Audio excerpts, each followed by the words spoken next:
You're listening to the podcast between doctors and friends.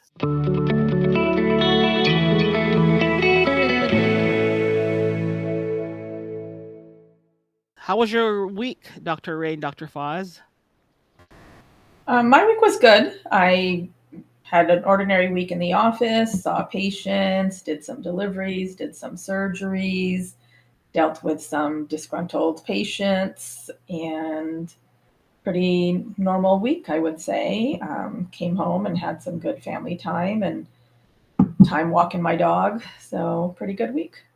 What about you, Dr. Foz? Pretty routine week. Nothing terribly exciting, which I would say is probably a good thing. So it sounds like your weeks as doctors, just over and over again. Same patients, same story, same problems to solve. It For the kind of can most be. part, yeah, for the most part, I think like any other job, every week is pretty much routine, especially if you've been there for a long time. I think in medicine, every specialty has their top 20 complications or problems that patients come to them to see. So it does become fairly routine. As a gynecologist, I see, discussions on contraceptives, multiple times a week, discussions on abnormal vaginal discharge multiple times a week, discussions on abnormal vaginal bleeding multiple times. So we have sort of our top 20 list, and majority of the patients present for one of those top 20 problems. Dr. Yep. Foz? Um, I, as somebody who is in primary care, what comes in the door could be the whole gamut of whatever. So there's common things, and there's often things that are more routine. But I kind of like that. Like I like, in some ways, like the management of whatever simple condition. It's often not the condition. It's often having to also get the patient on board with you regarding the plan. Oh, I have a question. When patients fill out, they fill out a little paper form when they get there. Mhm. Sometimes I try to fill it out online and then I get there and they ask me to fill it out again. Do you guys read that stuff? You Kind of mean annoys like an intake form, like like an what is intake the reason form. for your appointment, what medicines you're taking, like that type of Yes. form? Yes. Not every place uses those, just so you know. That's air like practice specific probably. Some people want to have that information before your appointment's booked or whatever, and some places don't have anything like that in place. Ah. Usually, in most places, though, we do want to know either when you're booking the appointment, either through like a receptionist or a front desk or, system through, a big organization or through an online portal or something. We usually need to know the reason for the visit so we can determine if it's appropriate, or, to kind of be prepared for what might be necessary at that time.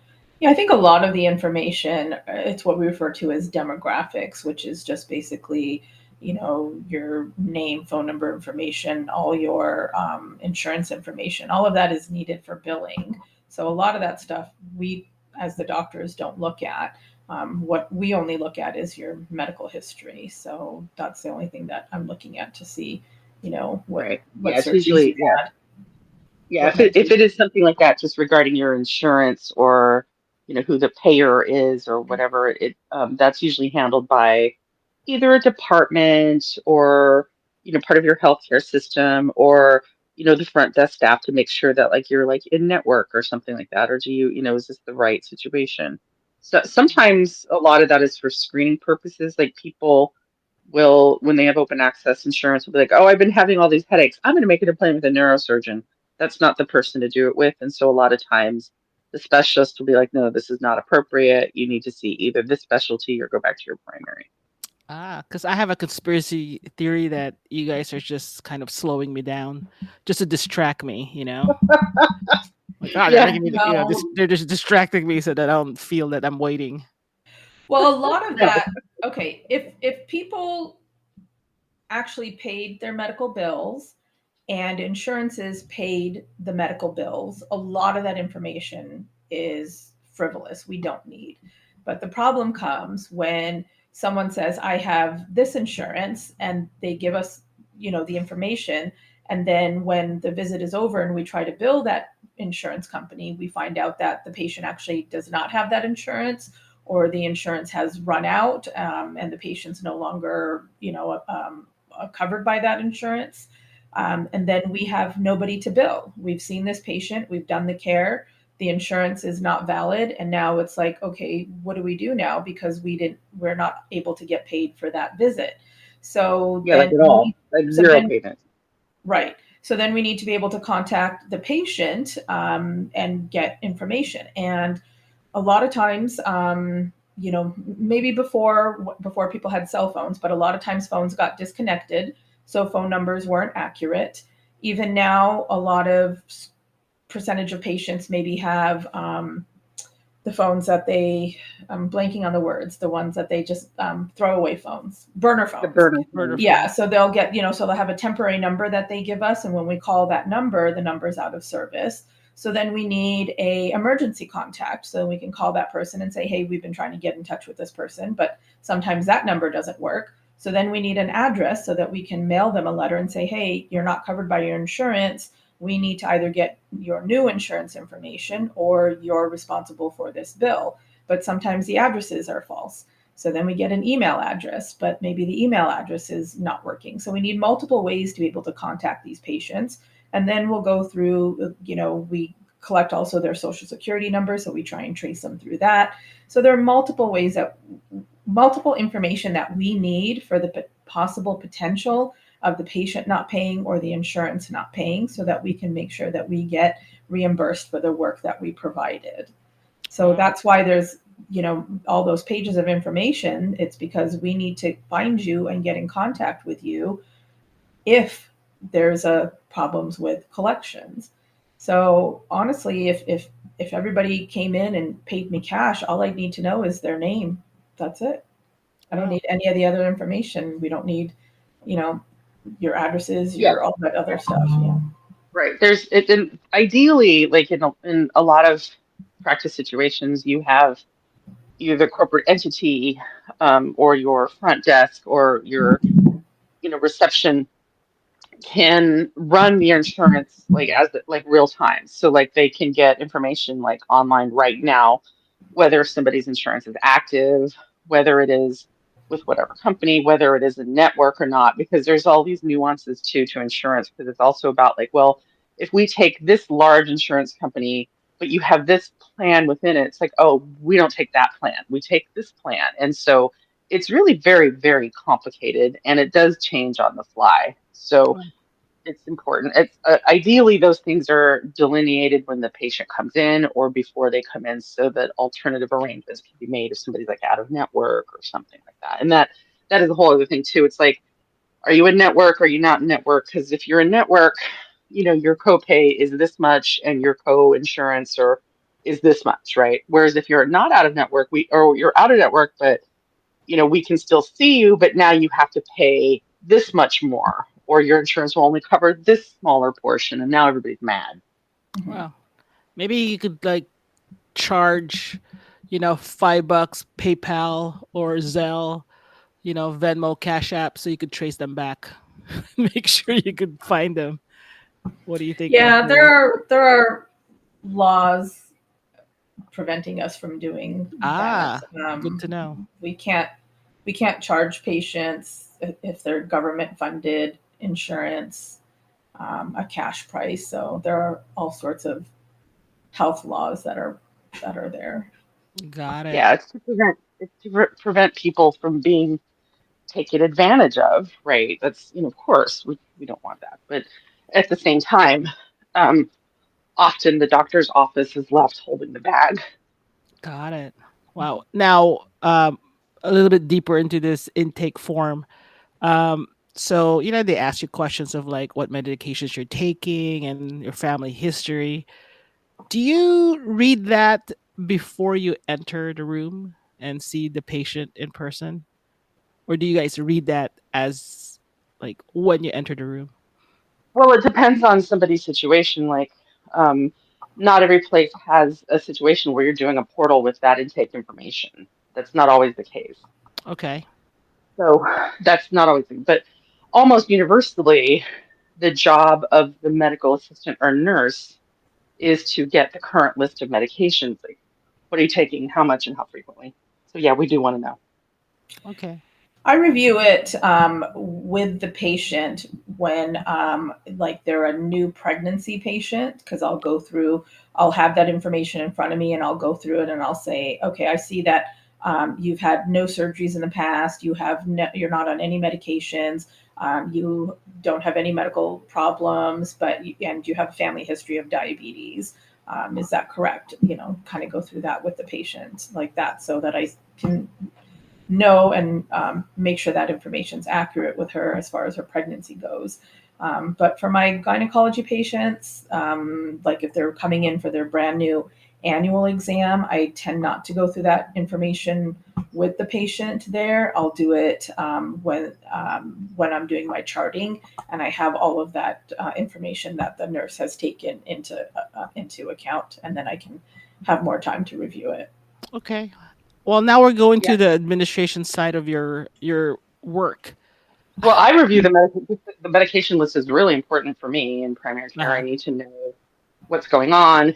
If there, you know, why are you taking this? Why are you taking that? Because there's multiple indications for things. Um, and then also even on returning patients, they'll depending on insurance, right? So patients that are in a capitated situation where they have to see me or they have to see a specialist that I sent them to for whatever problem because that's what their network requires. I need to know what happened. It's like, oh, the specialist put you on this or did that. And then, so it is important because of what I'm doing, looking at the Uh-huh. whole picture, for their diabetes or their blood pressure or their heart disease or something like Like we're gonna go. I'm curious. What? So you do that before you see the patient. What happens after you see them? I know. I hear you guys talk about like you have to. I don't know if it still happens today. Like you have to transcribe what happened or record what happened. What's that. That's the lingo for that? documentation. It's completing your visit or chart note, and it's documentation of what transpired during the visit. So if somebody comes in and they have like headache, or as the doctor was saying, it's like, abnormal bleeding, and then there's a history of how long has this been going on. If somebody has, I'm just going to use this as an example, abnormal bleeding. If that's been going on for 5 years, that's a lot different than if it just started like 2 weeks ago. You know and it's the documentation of what happened during that visit, what we found during the visit, any pertinent, ancillary data like lab information or something, or your pregnancy test was positive or negative or whatever, and then what we call the assessment and plan. Like what did we say it was, and what did we do about it? Jeez. So, and like, how long does it take you to do that? I mean, you do that between patients? Do you do that at the end of the day? Like, what's going on with you guys? For I'm me, curious. it depends. It really depends on how busy it is and how serious it is. The person can come in and they have a very simple, straightforward, I have a rash. Okay, it looks like allergic contact dermatitis. Trying to determine what might have caused it. Okay, we don't know. So here's what you do to take care of the rash, and this is the treatment, and this is what you should know about it, and this is when you should come back. So it could be something simple like that, or I'm just here for, a checkup and I'm fine. Okay, these are the labs I'm going to get just to make sure you're okay. And this is what we'll do if something comes back funny. And then, or it could be a laundry list of 25 things. So it can take a lot of time. And I always want to try to document things so whoever's reading my note afterwards kind of knows what I was thinking, like where was I going with this? Like why didn't I start them on this diabetes medicine today as opposed to waiting until, a month from now or something? And what I had told the patient, right? Like hey, you don't want to take this blood pressure medicine. You understand that these are your risks of letting your blood pressure be out of control or something. Wow. So it can take a long time. I mean, or it can be perfect. And so yeah, we do it either. Well, we do it when we're there with the patient, and we do it after the patient's gone. And sometimes you're like, oh, I have to remember to put this note in. So there's like, I'm not just dealing with the patient that's in front of me. It's also the work stacks up as the day goes on. Boy, you can be verbose. What about you, Dr. Ray? I think everybody has a different workflow. Every office has a different workflow as well. Back when we used to have paper charts, um, it was easier to do because we would have the chart with us in the room talking to the patient. And as the patient's telling us their story, we're writing the note as it's going on. Patient is complaining of, a yeast infection. She has this type of symptoms that are happening. And so I'm writing down those symptoms. And then I'm doing my exam. And then I'll write down what the exam findings were. And then I'll tell her, I think you have a yeast infection and I'm going to prescribe you these medications. And as I'm telling her, I'm writing down what the medications are. And then as I'm walking out of the room, I can sign my note and give the chart back to the nurse up front, and I'm done with it. Everything is documented, it's done, a short, sweet note. Now, with electronic medical records, there's so much more that's required to be documented in order to be properly reimbursed by insurance companies. But that's a very long, lengthy rant to go on at some other time.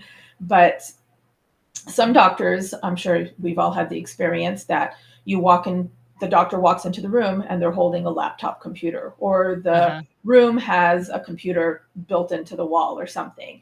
And they Uh-huh. come in and they're typing on the computer and they're talking to you. Okay, tell me what's going on. You're having some kind of uh, discharge, or what are your symptoms? And as you're telling them, these are my symptoms, they're typing, what might be going on. And then their back might be a little bit turned from you. There might be lulls in the conversation. You might be saying, the doctor might ask a question. You're going to answer the question. Then there's a lull in the conversation while the doctor is typing and documenting, with their back turned to you a little bit. And they're going to ask you the same questions, but they're going to type it all up and do it all up and do it Yeah. right there in front of you. But there's a lot of downtime, because you're sitting there sort of waiting, because they're typing what they're writing or what they're thinking. So they're And then not posting if they about you on social media. They're not on their Facebook. no, not at all. That's the last thing on their mind. The only thing on their No. mind is, let me get this documented because I need to move on to my next patient.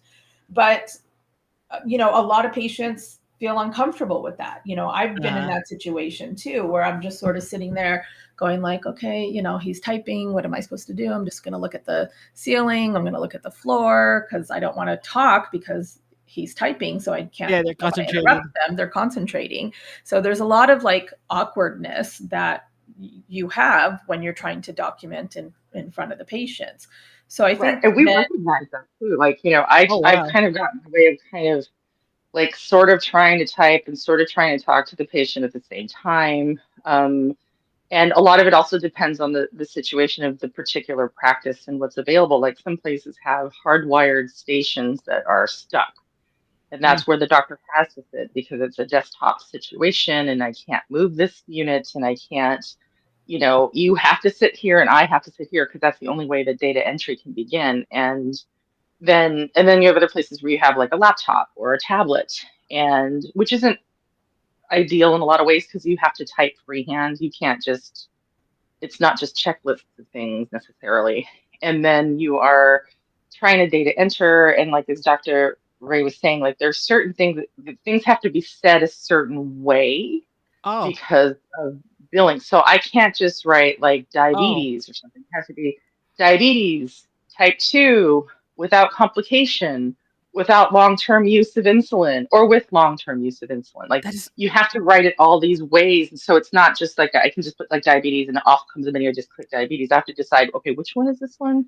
If it's that, new and if it's an old thing, you can carry it over sometimes from a yeah. previous visit, but it's a pain in the butt yeah, because of that's billing. fascinating. So it's how the doctors write it, because I did go um to my primary for a breast exam thinking, hey, maybe, they always tell you, feel your breast, feel if you feel a lump, see a doctor.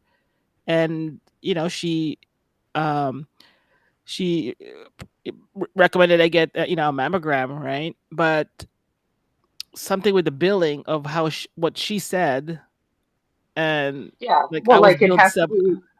Yeah, it depends on, like, it's a lot of it is what we document as physicians. What I don't think the world really understands is really dictated a lot by insurance. Like, how I rate things has to be written so insurance is satisfied.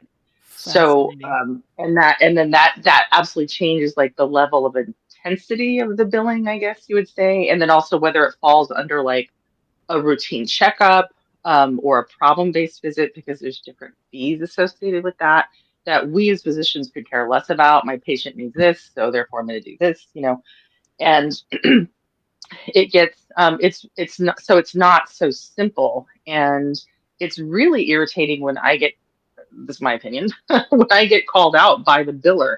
Did you mean this or did you mean this? It's like, why am I answering to you? It's like you're not the medical decision maker. You're not calling, the shots on what has to happen to protect this person's health.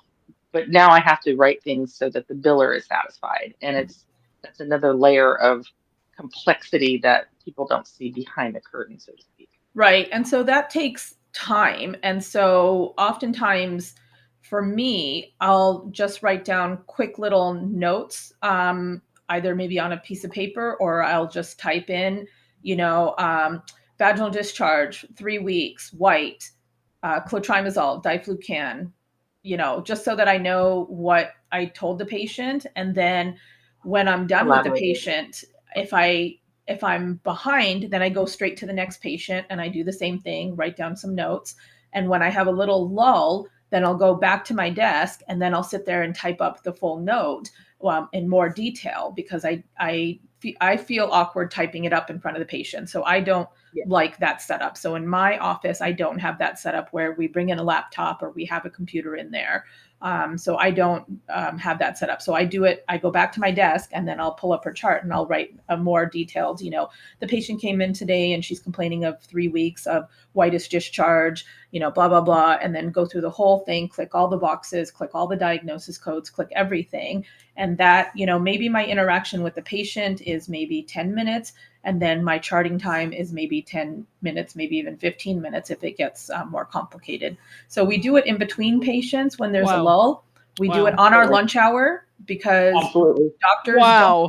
doctors don't have protected lunch hours the way nurses We do. stay late. We stay late Nurses after work. right. And then we stay late after work. And if we have to get home, because God forbid we have a family that we need to get home to, or a soccer game or a ballet performance that we need to leave work for, Wow.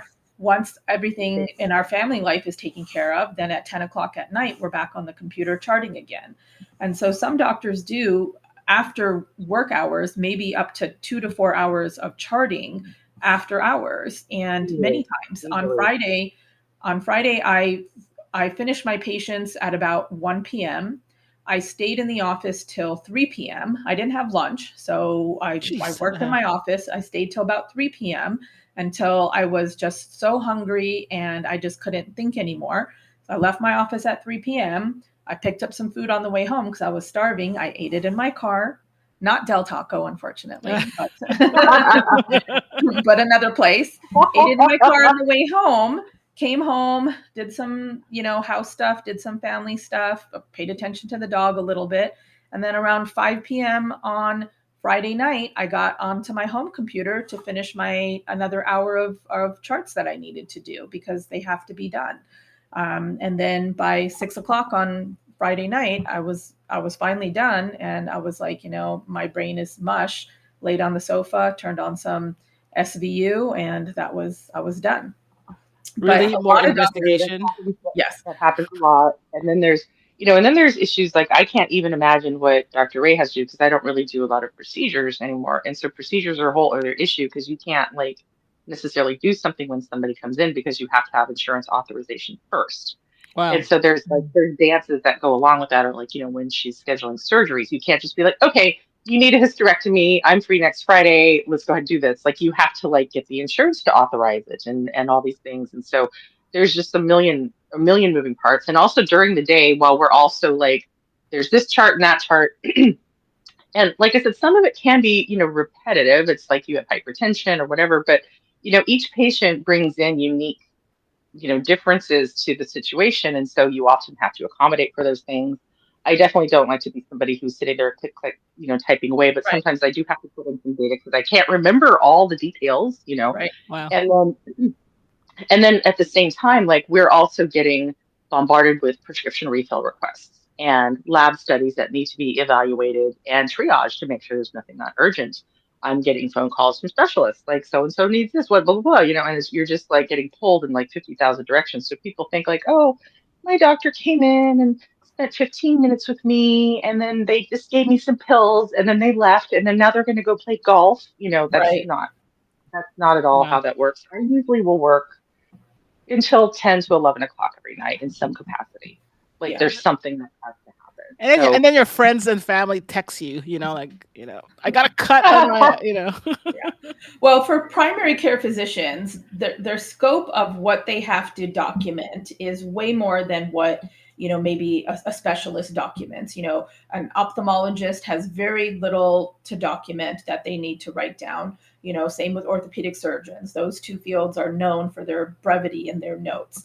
But, I feel like, and in obstetrics gynecology, I probably have a medium amount of notes. But primary care physicians, what I hear from my colleagues, what I see online in all my social media groups are these poor PCPs who are inundated with not only patient care, but like Dr. Foz said, refills, authorizations, notes for work, DMV requests, you name it, and all these my chart messages of patients who just, are sitting there on the sofa and just randomly think like, oh, I should ask my doctor about this. Let me just, send a message to my doctor, which now we oh yeah, are obligated to respond to, so oh, any random thought that a patient might have, like, oh, I cut my finger. Do you think Neosporin is better or bacitracin? Which one should I use?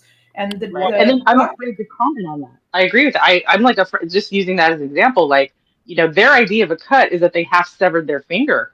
right, And you're just like, what? Wait a minute, that's not what you said in the message. right, And so there's like the whole level of like, and then do I know this person? Do I, like, are they going to listen to what I'm going to say? Or am I going to say something on here? They'll take something that you write and run with it.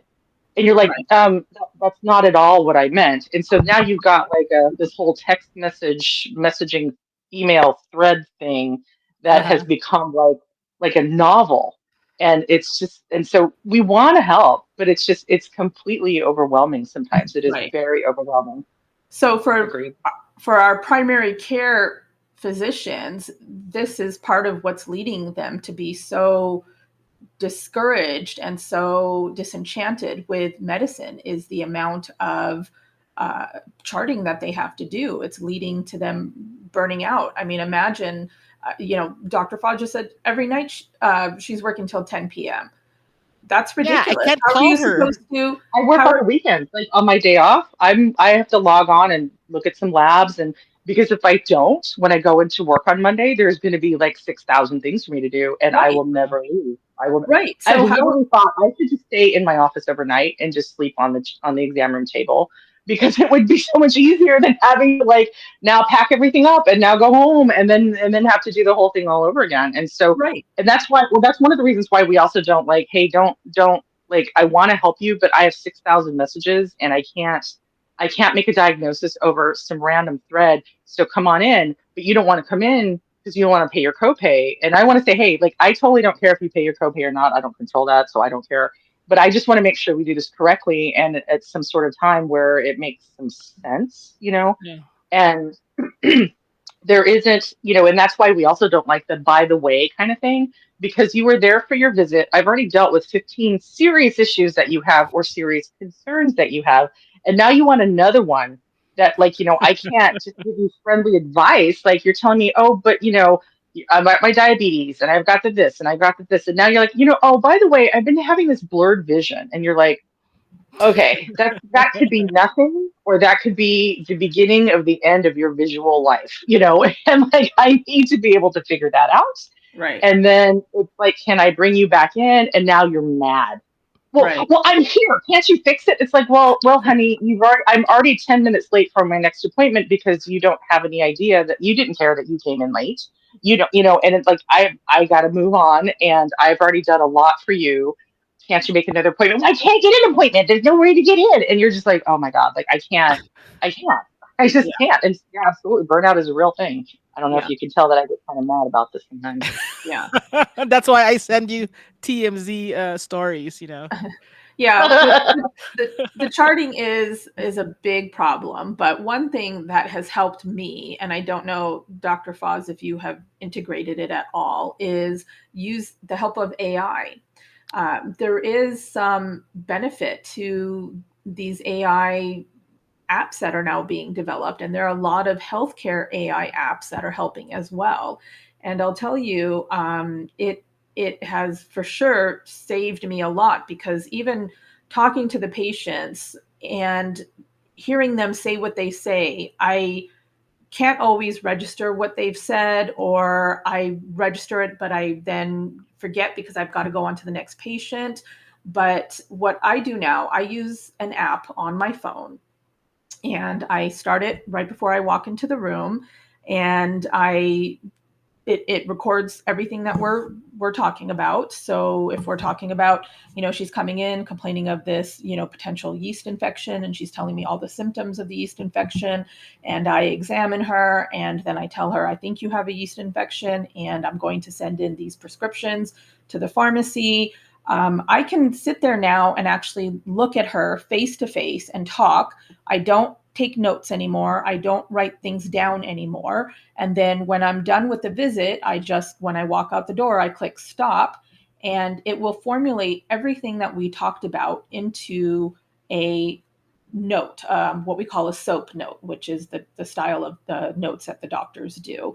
And it's all in there perfect. And what then I then do is have to just go and copy and paste it into my electronic medical records. Of course, I edit it, because sometimes I've said stuff to the patient, and the AI thinks that it's the patient's talking, but it's not. Like, maybe I'll share something. The patients are talking about, their kids and blah blah blah, and I'll be like, yeah, I had twins, and so I know what you're talking about, and then I'll go look at the notes, and it'll say patient has twins.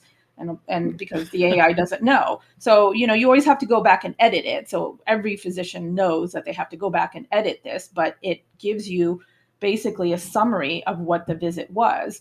And so sometimes I'll go from room to room to room, and then I'll finally get a chance to go sit down and type my notes. And when I go to type my notes, I'll put it in there, and I'll be like, oh, I forgot that I told her I was going to send a prescription. I forgot that I told her about this. I'm glad that my AI caught it, because now I can send that prescription in, because I forgot that she was the one that I needed to do this with or something. That Just is because. that is a great tool, and I would agree with you in that. Like some of the easiest places that I've ever worked in terms of this actually had a dictation system as opposed to like a data entry system, which was really nice. You can just dictate into a microphone and it would just spit out what needed to be there, which is a lot better than typing. However, these systems are not available to every situation. I do not have access to that, and I Mm. don't know if I ever will. And in this, where I currently do my job. Wow. So I still have to type everything myself. Well, Every, this is a great talk. I mean, to hear the frustration, and yet there's hope, right? And I hope that if you are friends listening to this and you are friends with doctors, um, don't bother them when they're at work. But okay, don't bother us maybe when we're at work, but please call us and check on us and invite us to do things with you, because we need to get out of the medical field. So don't ignore us either. Yeah. Invite us well, over. but don't bother me. But like, know that I can't return your text. Maybe right now you got to wait till I have my theoretical lunch break, which isn't a lunch break. It's just a break where I don't have to see patients currently. There you go. Right. And if I'm lucky, I'll find some food during that time frame. And on top of all that you guys do, you are now podcasting. So thank you for for doing this. And if you're listening, thank you for listening. Um, That's a stay tuned for stretch. the next one. That concludes this episode. Thank you. Bye bye. Thanks. Bye, guys.